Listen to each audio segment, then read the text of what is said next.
क्या आपने कभी सोचा है कि अगर एक राजकुमारी अपने राज्य, ताज और दौलत छोड़कर सिर्फ सच्चे प्यार के लिए भाग जाए तो क्या होगा? क्या होगा जब उसका प्रेमी एक साधारण सैनिक सबसे बड़े युद्ध में फंस जाए? क्या उनका प्यार 7 समंदरों की परीक्षाओं से बच पाएगा? और क्या एक जादूगर सच में पूरे राज्य का राजा बन सकता है? इस कहानी में है सब कुछ। राजमहल की साजिशें, सच्चा लेकिन खतरनाक प्यार, जादू और श्राप की रहस्यमयी दुनिया, युद्ध, बलिदान और विश्वास की अग्नि परीक्षा। तो तैयार हो जाइए एक ऐसी एपिक लव स्टोरी सुनने के लिए जहां हर मोड़ पर है रहस्य, जादू और रोमांच। लेकिन सवाल ये है, क्या राजकुमारी रुक्मिणी और मिर्जा हमेशा के लिए एक हो पाएंगे, या उनका प्यार हमेशा के लिए इतिहास में दफन हो जाएगा?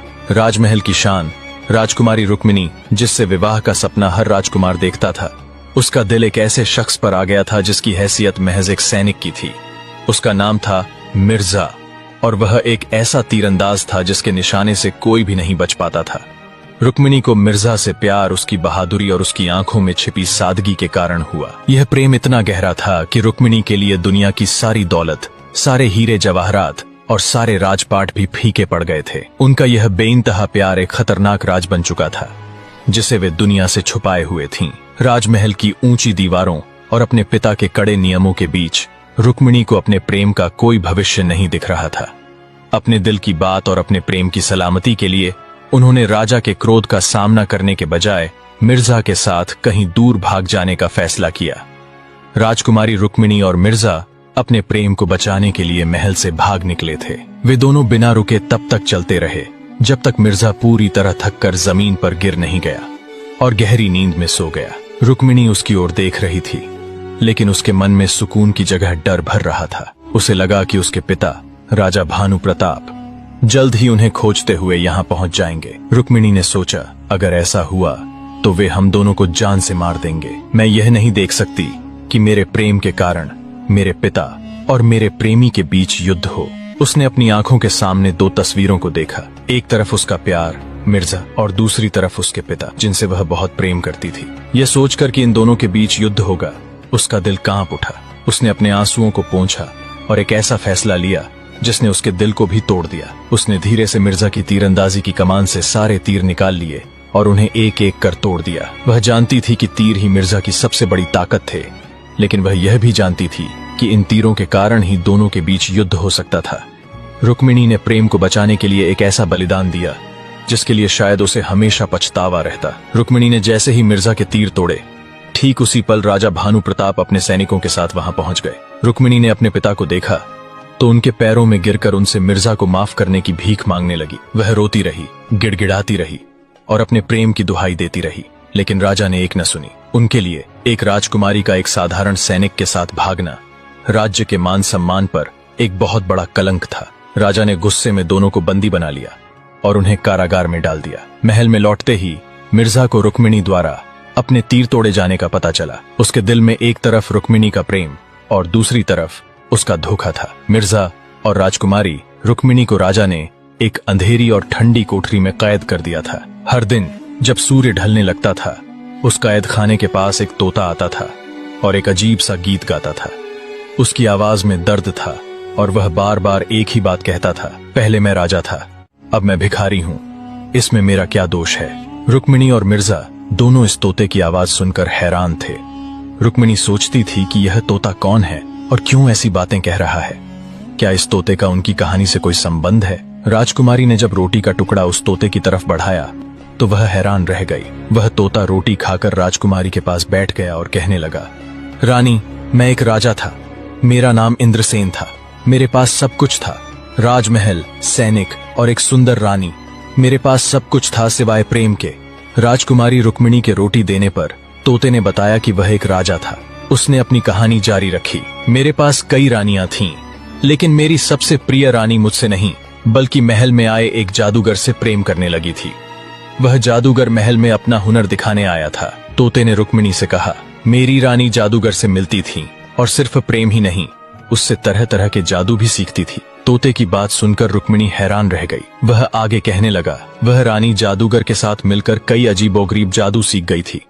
मुझे नहीं पता कि वह उन जादू का क्या करती थी, लेकिन यह सच है कि वह मुझसे छुपकर जादू सीख रही थी। रुक्मिणी सोचने लगी कि तोते की कहानी में क्या सच था और क्या झूठ। क्या उसकी रानी सिर्फ जादू सीखने के लिए उस जादूगर से मिलती थी, या उसका प्रेम सच्चा था। तोता रुक्मिणी से कहने लगा, एक दिन उस जादूगर ने मुझे एक जादू सिखाया जिससे कोई भी इंसान, पक्षी या जानवर बन सकता था। मैंने यह सोचा कि यह जादू मेरी रानी के प्यार को वापस लाने में मदद करेगा, लेकिन मैं गलत था।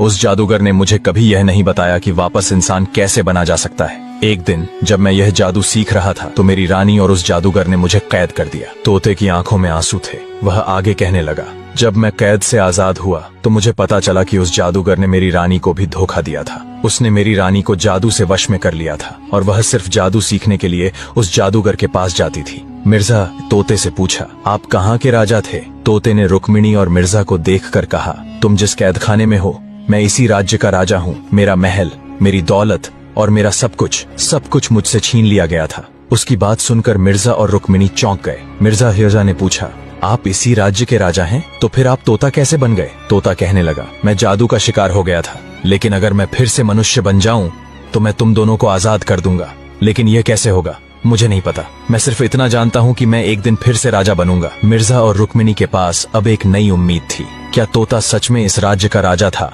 मिर्जा ने उस तोते से कहा, आपको इंसान से पक्षी बनाने का जादू आता है।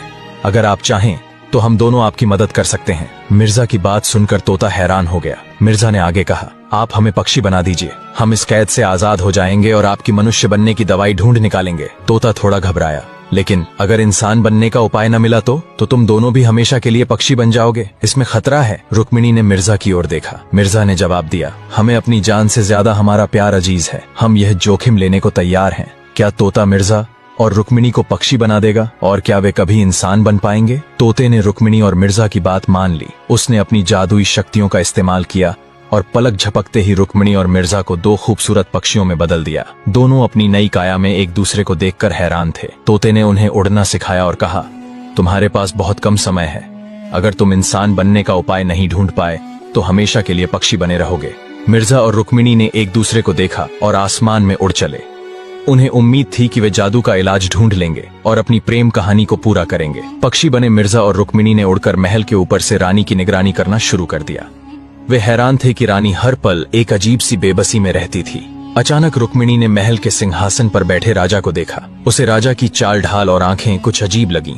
तभी रुक्मिणी को एहसास हुआ कि यह राजा नहीं बल्कि कोई और था। उसने मिर्जा से कहा, वह तोता कोई और नहीं, मेरे पिता हैं। मैं बड़ी हो गई हूँ, इसलिए वे मुझे पहचान नहीं पाए। रुक्मिणी ने अपनी माँ यानी रानी की आंखों में बेबसी और डर देखा और वह समझ गई कि रानी उस जादूगर के वश में थी। रुक्मिणी ने कहा, हमें किसी न किसी तरह इस जादूगर को महल से निकालना होगा। अगर ऐसा नहीं हुआ तो मेरे पिता कभी भी इंसान नहीं बन पाएंगे। मिर्जा ने राजकुमारी रुक्मिणी को बताया कि उन्हें इंसान बनने का उपाय जानने के लिए रानी को अपने वश में करना होगा। तभी उसे याद आया कि पास के जंगल में एक ऐसे महान ऋषि रहते हैं जो किसी को अपने वश में करने की विद्या जानते हैं। अपनी जान जोखिम में डालकर वे दोनों पक्षी रूप में उस ऋषि के आश्रम पहुंचे और उन्हें अपनी सारी कहानी बताई। उन्होंने बताया कि कैसे एक जादूगर ने राजा को तोता बना दिया और कैसे वे दोनों उस जादूगर के वश से रानी को छुड़ाना चाहते थे। ऋषि ने उनकी पूरी बात सुनी और कहा, तुम्हारी प्रेम कहानी बहुत अनोखी है, तुमने अपने प्यार के लिए सब कुछ त्याग दिया, मैं तुम्हारी मदद करूंगा। क्या ऋषि मिर्जा और रुक्मिणी को जादूगर से लड़ने में मदद कर पाएंगे और क्या वे कभी इंसान बन पाएंगे? ऋषि ने मिर्जा और रुक्मिणी से कहा, मैं तुम्हारी मदद जरूर करूंगा, लेकिन मेरी एक शर्त है। मिर्जा ने बिना सोचे जवाब दिया, हम सब कुछ करने के लिए तैयार हैं। ऋषि ने कहा, तुम्हें 7 समुद्र पार करके एक जादुई मोती लाना होगा। हर समुद्र के पास तुम्हें एक मुश्किल का सामना करना पड़ेगा। रुक्मिणी और मिर्जा एक दूसरे को देखने लगे। उन्हें पता था कि यह रास्ता बहुत मुश्किल और खतरनाक होगा, लेकिन उन्हें यह भी पता था कि अपने प्रेम को बचाने और राजा को वापस लाने के लिए उन्हें यह सब करना ही होगा। क्या रुक्मिणी और मिर्जा 7 समुद्र पार कर पाएंगे? ऋषि ने मिर्जा और रुक्मिणी के साहस से प्रभावित होकर उन्हें वापस इंसान बना दिया। उन्होंने कहा, तुम दोनों सच्चे प्रेम के लिए जोखिम उठाने को तैयार हो, तुम्हारी यात्रा आज से शुरू होती है। इतना कहकर ऋषि ने उन्हें 7 समुद्रों का रास्ता बताया और वे अपनी पहली परीक्षा के लिए निकल पड़े। पहला समुद्र, भ्रम का सागर। मिर्जा और रुक्मिणी चलते चलते एक ऐसे समुद्र के पास पहुंचे जिसका पानी इंद्रधनुषी रंग का था। जैसे ही वे उसके पास गए, उन्हें एक जादुई आवाज सुनाई दी जो कह रही थी, अगर तुम इस सागर को पार करना चाहते हो तो तुम्हें अपनी सबसे प्रिय यादों को भूलना होगा। मिर्जा और रुक्मिणी एक दूसरे को देखकर घबरा गए। जैसे ही वे आगे बढ़े, उनकी आंखों के सामने उनकी सबसे खूबसूरत यादें आने लगीं और वे सोचने लगे कि अगर उन्होंने इन यादों को भुला दिया तो क्या वे एक दूसरे को भूल जाएंगे? यह एक बहुत ही मुश्किल परीक्षा थी। क्या वे अपनी यादों को त्याग कर आगे बढ़ेंगे या वे अपने प्रेम को बचाने के लिए कोई दूसरा रास्ता ढूंढेंगे? दूसरा, समुद्र, चुप्पी का सागर। पहले समुद्र को पार करने के बाद रुक्मिणी और मिर्जा एक और समुद्र के पास पहुंचे। यह समुद्र शांत और गहरा था, लेकिन जैसे ही वे इसके पास पहुंचे उनकी आवाजें गायब हो गईं। वे एक दूसरे से बात करने की कोशिश करते रहे, लेकिन उनके मुंह से कोई शब्द नहीं निकला। इस समुद्र की शर्त थी कि इसे तभी पार किया जा सकता है जब दो प्रेमी एक दूसरे से बिना बात किए एक दूसरे के दिल की बात समझ लें। रुक्मिणी और मिर्जा घबरा गए, लेकिन उन्होंने हार नहीं मानी। उन्होंने एक दूसरे की आंखों में देखकर अपने हाथ पकड़े और बिना बोले एक दूसरे से बात करने की कोशिश की। उन्होंने अपनी आंखों, भावों और इशारों से एक दूसरे को बताया कि वे एक दूसरे से कितना प्यार करते हैं। वे बिना बोले ही एक दूसरे की हिम्मत बढ़ाते रहे और अपनी भावनाएं व्यक्त करते रहे। जैसे ही उन्होंने यह परीक्षा पास की, समुद्र का पानी एक दूसरे के लिए प्रेम और विश्वास से भर गया और वे अपनी आवाजें वापस पाने में कामयाब हो गए। तीसरा समुद्र, समय का सागर। दूसरा समुद्र पार करने के बाद रुक्मिणी और मिर्जा एक ऐसे समुद्र के पास पहुंचे जिसके ऊपर से समय बहुत तेजी से बह रहा था। इस सागर को तभी पार किया जा सकता था जब दोनों एक दूसरे को अपना अतीत, वर्तमान और भविष्य बिना किसी शर्त के स्वीकार कर लें। इस समुद्र की शर्त थी कि अगर कोई भी अपने भविष्य के बारे में सोचता तो वह तुरंत बूढ़ा हो जाता, और अगर कोई अपने अतीत के बारे में सोचता तो वह एक बच्चा बन जाता। रुक्मिणी और मिर्जा एक दूसरे को देखकर घबरा गए। उन्होंने एक दूसरे का हाथ पकड़ा और धीरे धीरे समुद्र में आगे बढ़ने लगे। रुक्मिणी ने सिर्फ मिर्जा के वर्तमान के बारे में सोचा कि वह उसके साथ थी। मिर्जा ने भी रुक्मिणी के वर्तमान के बारे में सोचा। दोनों ने एक दूसरे के अतीत और भविष्य को स्वीकार कर लिया और उसी क्षण दोनों बूढ़े होने या बच्चे बनने से बच गए। उन्होंने यह परीक्षा पास कर ली और सागर का पानी शांत हो गया। उन्होंने बिना सोचे समझे एक दूसरे को अपने दिल में जगह दे दी थी। तीसरे समुद्र को पार करने के बाद रुक्मिणी और मिर्जा चौथे समुद्र के पास पहुंचे। यह समुद्र अन्य समुद्रों से अलग था। यहाँ पर पानी की जगह हवा थी, और जैसे ही वे आगे बढ़े एक जिन्न प्रकट हुआ।